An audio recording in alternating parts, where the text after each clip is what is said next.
மகேந்திரனை கேட்டால் விஜயன்னு விஜயனா கூட வந்து நீங்கள் மாஸ்டரில் பண்ணியிருக்கீங்க. இப்போ வந்து அவர் அரசியல் வந்திருக்காரு. சரி, நேற்று தான் வந்து ஒரு ஆப் ரிலீஸ் பண்ணார். சரி, அந்த ஆப்பில் வந்து போயிட்டு எல்லாம் வந்து மெம்பர்ஷிப் ஆகணும்னு சொல்லிட்டாங்க. நீங்கள் ஆனீங்களா? ஒருவேளை விஜய் சார் வந்து எலெக்ஷன் நீங்கள் ஓட்டு போடுவீங்களா? கண்டிப்பாக அவருக்கு நான் ஓட்டு போடுவேண்ணா. மெம்பர்ஷிப் ஆகிட்டீங்களா? இல்லைண்ணா, நான் வந்து ஒரு ஓட்டராக இருக்கணுன்றது தானே என்னுடைய. ஏன்னா நானே வந்துட்டு நம்ம ரீசன்ட் ப்ரெஸ் மீட்டில் வந்துட்டு நானே சொன்னேன் இந்த மாதிரி எல்லாருக்கும் சான்ஸ் கொடுங்க அப்படின்ட்டு. நான் அந்த இடத்துல எல்லாருக்கும் சான்ஸ் கொடுங்கன்னு கேட்ட இடத்துல நான் ஒருத்தரை சார்ந்து அவருடைய கட்சியில் வந்து இணையணும் அப்படின்றது வந்துட்டு அது எனக்கு தெரிஞ்சு கரெக்டாக இருக்காது. ஏன்னா வந்துட்டு அன்றைக்கி நான் பேசும்போது அது நான் விஜயண்ணாக்கு மட்டும் நான் பேசலை. அந்த ஃபங்க்ஷனில் எனக்காக வந்துட்டு போனேன், சீமான் சாருக்காகவும் நான் பேசினேன். அண்ட் வந்து இதுக்கு முன்னாடி வந்து நான் ரொம்ப கிரேட் லீடராக பார்க்குற அன்புமணி ராமதாஸ் சாருக்காகவும் நான் பேசினேன். அண்ட் கமல் சாருக்காகவும் நான் பேசினேன். நாளைக்கு உதயனா வந்து நிற்கும்போது அவருக்காகவும் நான் பேசுவேன். எனக்கு என்ன ஒன்றுனா, எல்லாருக்குமே டிஃப்ரெண்ட் ஐடியாலஜிஸ் இருக்குது. எல்லாருக்குமே நம்ம நாட்டை நல்லா பார்த்துக்கணும், நல்லா திருத்தணுன்ற ஐடியாலஜி இருக்குது. அதுக்கு நீங்கள் ஹெல்ப் பண்ணுங்கள், அதுக்கு நீங்கள் சப்போர்ட் பண்ணுங்க தான் நான் கேட்குறேனே தவிர எந்த கட்சி எந்த ஹீரோ எதுவுமே கிடையாது. நான் என் வீடு நல்லா இருக்கணும்னா என் நாடு நல்லா இருக்கணும், அவ்வளோதான். நான் எனக்கு கண்டிப்பாக நான் போடுவேன். நான் அண்ணன் ஏன்னா போடுங்க என்ன சான்ஸ் கொடுங்கன்னு சொல்லிட்டு நான் போடாமல் இருப்பேன்னா நான் கண்டிப்பாக போடுவேன். நான் கமல் சாருக்கும் போட்டிருக்கேன், விஜயகாந்த் சாருக்கும் போட்டிருக்கேன். நான் அதே மாதிரி வந்து விஜயனாக்கும் நான் போடுவேன். விஜய்க்கு ஓட்டு போடுறேன்னு சொல்கிறேன். நீங்கள் அதுக்குள்ளார நேற்று அந்த ஆப் ஜாம் ஆயிடுச்சுன்னு சொல்லியிருக்கலாம்ல. இவ்வளோ பெரிய பதில் தேவையா? என்னன்னு நீங்கள் அப்படி நான் சொன்னேன்னா என்னப்பா தம்பி எஸ்கேப்பா அப்படின்னு நீங்களே என்கிட்ட கேட்பீங்க. அதுக்கு நான் வேற பதில் சொல்லணும். இப்போ அமிகோ கேரேஜ் ஆக்சுவலாக தமிழ் படங்களுக்கு ஆங்கில டைட்டில் வைக்கிறதுக்கு ஒரு சாரார் குறை சொல்லிட்டு இருக்காங்க. நீங்கள் ஸ்பானிஷையும் கலந்து வச்சிருக்கீங்க, ஸ்பானிஷையும் சொன்னீங்க. ஏன் அது அமிகோ கேரேஜுங்கிறது புழக்கத்தில் இருக்குது. ஏதாவது ஃப்ரெண்ட்ஸ்ன்னு சொன்னீங்க அமிகோ, அது அப்படியே தமிழ்லேயே வச்சிருக்கலாமே. இல்லை, நான் என்னென்னா நான் சொன்னலைண்ணா, அந்த ஜிஎம் சுந்தர் சார் ஒரு கேரக்டர் பண்ணியிருக்காருன்னு சொன்னலைண்ணா. ஸோ அவருக்கு வந்து ஒரு ஸ்பானிஷ் கனெக்ட் இருக்கணும். என்ன அப்படின்னா ஒரு சின்ன ஒரு ஃப்ளாஷ்பேக் இருக்கும் அவருக்கு. அவரோட சின்ன வயசில் ஒரு சின்ன ஃப்ளாஷ்பேக் இருக்கும். அந்த ஃப்ளாஷ்பேக்கில் வந்து ஒரு ஸ்பெயினில் இருந்து ஒரு பொண்ணு மேலே வந்து ஒரு சின்னதாக ஒரு லவ் இருக்கும். ஸோ அந்த லவ் வந்து இவர் ஒன் சைட் லவ்வாக இருக்கும். ஸோ இவர் லாங்குவேஜ் புரியாதனால இவருக்கு அவங்க என்ன கன்வே பண்ணாங்க என்ன ஏதுன்றதே வந்து அந்த பொண்ணு சொன்ன மேட்ரு வரைக்கும் தெரிஞ்சிருக்காது. அது கடைசி வரைக்கும் ஒன் சைட் லவ்வாக இருந்திருக்கும். அவங்களோட ஞாபகார்த்தமாக அவங்க விட்டு போனதுலேருந்து சின்ன வயசுலேருந்து அவங்க ஸ்பானிஷ் சாங்ஸு ஸ்பானிஷில் என்னென்ன இருக்கோ அதை வந்து அவங்க ஞாபகார்த்தமாக அவங்க வந்து அவர் வந்து இது பண்ண ஆரம்பித்தார். ஸோ அந்த கேரேஜில் நடக்கிறதுனால சரி அவருக்கு அந்த ஃப்ரெண்ட்ஸ் கேரேஜ்னு வைக்கிறதுக்கு பதிலாக அந்த ஸ்பெயினில் வந்து ஸ்பானிஷில் என்ன சொல்லுவாங்களோ ஃப்ரெண்ட்ஸுக்கு, ஸோ அதுக்கு வந்து அமிகோ அப்படின்னு வச்சா வந்து அமிகோ கேரேஜ் நல்லாயிருக்கும் அப்படின்னு சொல்லி அந்த கேரேஜோட பேர் தான் நம்ம படத்துக்கு வச்சோம். கதைக்காலம் என்ன ஒரு ஓசூர்ண்ணா. ஓசூர் தான். பாண்டிச்சேரியா இருந்தால் ஃப்ரெஞ்சு சொல்லலாம். ஓசூரில் ஸ்பானிஷ் பொண்ணுங்க நிறைய இருக்காங்களோ? இல்லைங்கண்ணா, இது அவரோட வந்து முன்னாடியான விஷயங்கள் தானே. அவரே வந்து இன்னைக்கு ஒரு 54 வயசு 55 வயசு அந்த மாதிரி தான் போர்ட்ரே ஆவாங்க. அவரோட ஒரு 10 வயசு 12 வயசு ஜேர்னி மாதிரி நாங்கள் காட்டுவோம். அப்போ வந்து நம்ம கிறிஸ்டியானிட்டிஸில் வந்து நம்ம அந்த சர்ச் அதெல்லாம் நம்ம வந்து இது பண்ணுறதுக்கோசரம் நிறைய வந்து இந்த ஃபாரின் கண்ட்ரீஸ்லாம் வந்து எல்லாம் அந்த இதுக்கெல்லாம் வருவாங்க இல்லைன்னா. ஸோ அந்த மாதிரி வந்த ஒரு பொண்ணு வேற ஒன்றும் இல்லை. நாமெல்லாம் பிறக்கிறதுக்கு முன்னாடியே அவங்க கிளம்பிட்டாங்க. சரி, அது ஓகே. அதே மாதிரி ஹீரோயினை பற்றி சொல்கிறப்போ நெக்ஸ்ட் டோர் நீங்கள் எங்கள் வீட்டு நெக்ஸ்ட் டோர்லாம் இந்த அளவுக்கு கலர்ஃபுல்லாக ஒரு பொண்ணு இருக்காது. உங்கள் வீட்டு ஓசூர் பக்கம் பெங்களூர் பக்கங்கிறனால ஒருவேளை இவ்வளோ கலராக பொண்ணுங்க இருக்காங்களோ? இல்லைண்ணா, இங்கே வந்து இங்கே இப்படி கொஞ்சம் ஃபங்க்ஷன்னால கொஞ்சம் இப்படி வந்திருக்காங்க. பட் ஆனால் அங்கே வந்து நம்ம படத்தில் வந்து மேக்கப்ஸ் வந்து ரொம்ப யூஸ் பண்ணாமல் அவங்க பார்க்க வந்து கொஞ்சம் நம்ம இதில் பார்க்கும்போது கொஞ்சம் படத்தில் வந்து ரொம்ப ஷட்டில்டாக தான் இருக்கும்னா படத்தில் பார்க்கும்போது உங்களுக்கு கண்டிப்பாக நான் சொன்னது வந்து கனெக்ட் ஆகும்ண்ணா. மகேந்திரன்ஜி, வாழ்த்துக்கள். நீங்கள் ஆதங்கப்பட்டீங்க. உண்மையாக உங்களுக்கு இந்த படமே ஒரு பெரிய இதுவாக இருக்கும், பிரேக்காக இருக்கும்னு நினைக்கிறேன். ஏன்னா மைல்கல்லாகவே இருக்கலாம். நான் பார்த்த ஷார்ட்ஸ்லாம் டிஃப்ரெண்ட்டாக இருந்தது. இதுலேயே நீங்கள் வேறு ரூபத்தில் இருக்கீங்க. இந்த போஸ்டர்லேயே உள்ளே அது மாதிரி இருந்தீங்க. அது என்ன கத்தி மெக்கானிக் ஷாப்பில் மற்றதெல்லாம் இருக்கும், அதுதான் கதையா? இல்லைண்ணா, அந்த மெக்கானிக் ஷாப் அப்படியே அது என் கைக்கு வந்ததுக்கப்புறம் அது ஒரு மாதிரி கத்திலாம் வந்துடும். நான் உள்ள அந்த அந்த அந்த மெக்கானிக் விஷயமே நின்றும் ஒரு டைமில். யாருமே என்னை சுற்றி இருக்க மாட்டாங்க. ஸோ அந்த மூடில் பண்ணது தான். கரெக்டா சொல்லுங்கண்ணா. நீங்கள் இங்கே பேசிகிட்டு இருக்கும் பொழுது மகேந்திரன் ரொம்ப எமோஷனல் ஆனார். பார்த்தீங்களா? அவர் கண் கலங்கிட்டே இருந்தார். நீங்கள் சொல்லும் போதெல்லாம் எவ்வளோ பாண்டிங்கில் இருக்கீங்க ரெண்டு பேரும். ஏன்னா அவர் தான் இவ்வளோ பேரை கனெக்ட் பண்ணியிருக்காருன்னு அவர் நண்பர் சொல்லியிருக்காரு. ஸோ நீங்கள் பேசும்போது ரொம்ப எமோஷனல் ஆகி கண்ணு கலங்கிட்டே இருந்தார். இல்லை அதான் நான் சொன்ன மாதிரி நான் வந்து நான் ஒரு ஃபியூச்சர் ஃபிலிம் பண்ணோம் அப்படின்னு நான் வந்து ஆசைப்பட்ட டைம் அந்த டைமில் இல்லைண்ணா. நான் வந்து ஒரு பைலட்டாக பண்ணோம், லைக் நான் ஷார்ட் ஃபிலிம்ஸ் எல்லாம் பண்ணிட்டு இருந்தேன். 20 மினிட்ஸ் 15 மினிட்ஸ் என் ஃப்ரெண்ட்ஸை வச்சு பண்ணிட்டு இருந்தேன். ஸோ நம்ம வந்து ஒரு 6 வருஷம் ஷார்ட் ஃபிலிம்ஸ் பண்ணாலும் நம்ம வந்து ஒரு கிரியேட்டர் ஆகணும், டைரக்டர் ஆகணும் அப்படின்னு சொல்லும்போது நம்ம அந்த ஷார்ட் ஃபிலிம்லேருந்து ஒரு அடுத்த கட்டத்துக்கு வந்து நம்மளை வந்து நம்ம டெவலப் பண்ணணும் அப்படின்னு பார்க்கும்போது அப்போ ஒரு பைலட் ஃபிலிம் பண்ணலாம், ஃபெஸ்டிவல்ஸ்க்கோசரம் பண்ணலாம். அப்போ தான் வந்து நான் மகேனை வந்து அப்போ ஒரு எனக்கு ஓகே ஃப்ரெண்ட்ஸ் எல்லாம் பண்ணிட்டு இருக்காங்க, என்னதான் வந்து பண்ணாலும் அது ஒரு ஷார்ட் ஃபிலிம் ஒரு யூடியூப் லெவலில் அந்த மாதிரியே இருக்குமே, ஒரு ரினோட் ஆக்டர்ஸ் வந்து நம்ம யாராச்சும் நம்ம அப்ரோச் பண்ணலாம் அப்படின்ற டைமில் தான் எனக்கு வந்து ரொம்ப வருஷம் வந்து நான் அவர் படங்களோ அந்த டைமில் வந்ததில்லை. நான் அவர் நடிக்கிறாரா என்ன ஏதுன்னு கூட அந்த டைம்லலாம் எனக்கு தெரியல. ரொம்ப நாளாக வந்து அவர் ஸ்க்ரீனில் நான் பார்க்காம இருந்தேன். அப்போ தான் வந்து நாங்கள் டீமாக நாங்கள் வந்து அந்த பைலட் ஃபிலிம் நம்ம இது பண்ணும்போது இந்த கதைக்கு இவர் நல்லா இருப்பார் அப்படின்ற மாதிரி. சரி இருந்தாலும் அவர் ஆக்டர் ஆச்சு, சரி சினிமாலலாம் ஹீரோவாக பண்ணிட்டுருக்காரு, பைலட்லாம் பண்ணுவாரா அப்படின்ற டவுட் இருந்தது. இருந்தாலும் வந்து சரி ட்ரை பண்ணி பார்ப்போமே அப்படின்னு சொல்லி அப்படி ஸ்டார்ட் பண்ணது.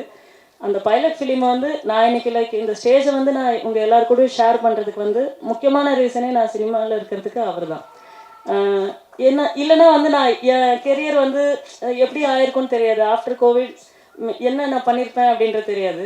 அந்த படத்தை ஸ்டார்ட் பண்ணதுனால தான் இப்போ நான் கம்ப்ளீட் பண்ணி இப்போ இந்த ஸ்டேஜ் வந்து ஆப்பர்ச்சுனிட்டி கிடைக்கிறதுக்கு வந்து முக்கியமான ரீசன் அவர் தான். பட் அந்த ட்ராவல்லே எங்களுக்கு வந்து நாங்கள் ஷூட் பண்ணுறதுக்கு முன்னாடி அந்த ஒரு 2 வருஷம் வந்து நான் அவர் கூட தான் வந்து நான் இருந்தேன்.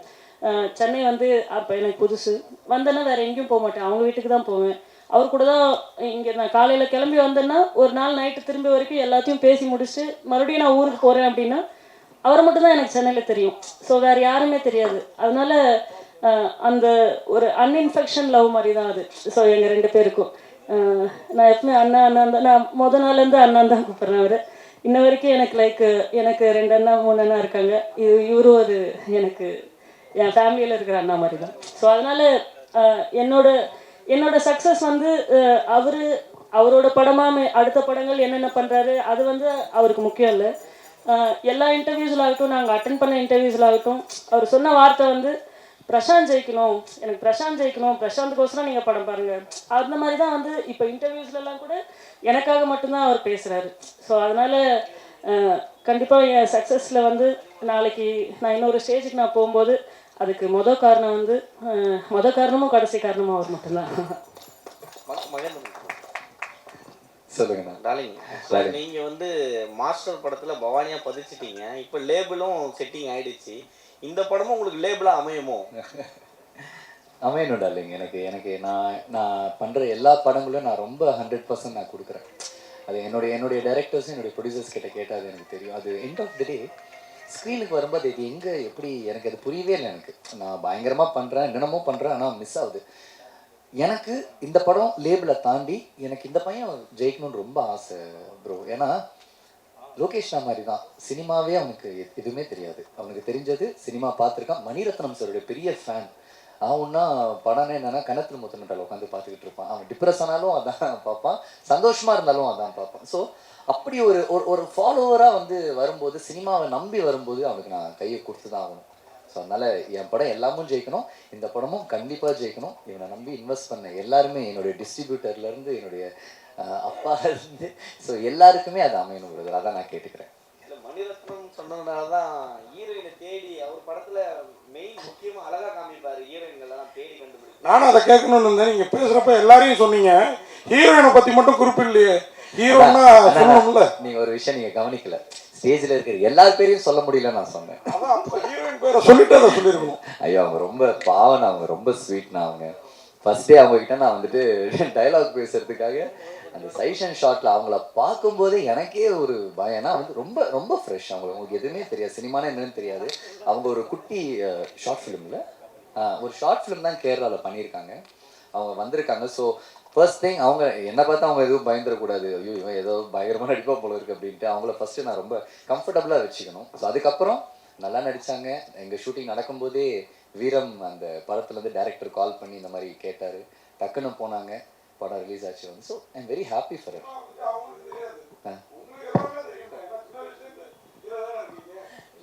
எனக்கு தெரியும்னா, பட் இருந்தாலுமே எனக்கு தெரியுன்றது அவங்களுக்கு தெரிஞ்சுன்னா அவங்க கொஞ்சம் பயந்துருவாங்க. ஸோ அதனால எதுவுமே தெரியாத மாதிரி இப்போ என்னன்னா இப்போ வந்து உங்கள் படத்தில் வந்து ஒரு விஷயம் கேள்விப்பட்டேன், ட்ரக்ஸ் வச்சிருக்குன்ட்டு. இப்போ வந்து தமிழ் சினிமாவிலையும் சரி அரசியலையும் சரி ட்ரக்ஸை பற்றி நிறைய பேச ஆரம்பிச்சிட்டாங்க. ஆமாங்க. அதனால தான் இந்த 15 அன்னைக்கு ரிலீஸ் பண்ண போறீங்களா இந்த படத்தை? அன்னைக்கு ஏதாச்சும் டே வேணா? இதுக்கு தான் மறைஞ்சு நின்று கேள்வி கேட்டீங்களா? இல்லைண்ணா 15th அன்னைக்கு ஏதாவது டேவா? இப்போ பேசும் பொருளாக இருக்கிறது ட்ரக்ஸ் தான். ஆமாண்ணா. சரிங்களா? படத்தில் வந்து முக்கிய இதில் வருது அது. ஸோ அதனால தான் இந்த டைம் ரிலீஸ் பண்ணால் நல்லா போகும்னு சொல்லிட்டு பண்ணுறீங்க. அண்ணா இல்லைங்கண்ணா, லைக் இது என்ன அப்படின்னா நான் கதையை வந்து இது நான் ஃபிக்ஷனாக பண்ணேன்னா, நான் வந்து இது நான் பார்த்த ரியல் லைஃப் கேரக்டர்ஸ் வந்து நான் பார்த்து பழகின ரியல் லைஃப் கேரக்டர்ஸோட லைஃப் வந்து எப்படி மாறுச்சு அப்படின்ற, லைஃப் வந்து எதனால் மாறுச்சு அப்படின்ற விஷயம் தானே. ஏன்னா நான் பார்த்த நிறைய என் கூட இருந்த என் ஃப்ரெண்ட்ஸ் ஆஃப் ஃப்ரெண்ட்ஸ் எல்லாம் இருக்காங்கண்ணா. அவங்க என்ன ஆச்சு அப்படின்னா, அவங்களுக்கு நார்மலாக தான் இருந்தாங்க, நல்லாவே இருப்பாங்க. திடீர்னு பார்த்தா ஒரு 3 நாள் கழிச்சு பேப்பரில் வந்து ஒரு கொலை பண்ணிட்டு ஜெயிலுக்கு போயிருக்காங்க அப்படின்னு வரும். அது ரொம்ப ஷாக்காக இருக்கும். என்னடா 2 நாளைக்கு முன்னாடி பார்த்தோமே, இங்கே தானே எல்லாம் கிரவுண்டில் விளையாடிட்டு இருந்தாங்க செஞ்சாங்க, எப்படி நார்மலாக இருந்தாங்க, எப்படி இவ்வளோ தைரியம் வருது அப்படின்ற ஃபேக்டருக்குள்ளே நம்ம உள்ளே போகும்போது தான் லைக் இது தெரில. நான் ஒரு நார்மலாக வந்து ஒரு ஆத்திரத்தில் ஒரு விஷயங்கள் பண்ணுறது வேறு. நிறைய கொலைகளுக்கு பின்னாடி நீங்கள் வந்து பார்த்தீங்கன்னா அந்த கொலை பண்ணுறவங்களுக்கு வந்து நிறைய தைரியம் இருந்தது இல்லைண்ணா. நம்ம கொலை பண்ணும்போது வந்து தைரியம் இருக்காதுண்ணா. அந்த தைரியத்தை வந்து கொடுக்கறது வந்து இந்த போதை தான் வந்து அவங்கள தைரியம் கொடுக்குதுண்ணா. அவங்களுக்கு அந்த போதையில் மட்டும்தான் அவங்களால வந்து ஒருத்தரை போய் நம்ம பிளான் பண்ணி கொலை பண்ணணும் அப்படின்னா அவங்க அந்த நார்மல் ஸ்டேட்டில் வந்து அந்த தைரியமும் வரதில்லை. அந்த ஸ்டேட்டில் வந்து அவங்களால எந்த டிசிஷன்ஸும் வந்து ப்ராப்பராக எடுக்க முடியறதில்லைண்ணா. அதனால இந்த மாதிரி வந்து இந்த ட்ரக்ஸு, இந்த போதை, இந்த மாதிரி பேட் டிசிஷன்ஸ்னால வந்து நிறைய பேரோட லைஃப் வந்து மாறி இருக்குண்ணா. அது அன்எக்ஸ்பெக்டடாக மாறி இருக்கு.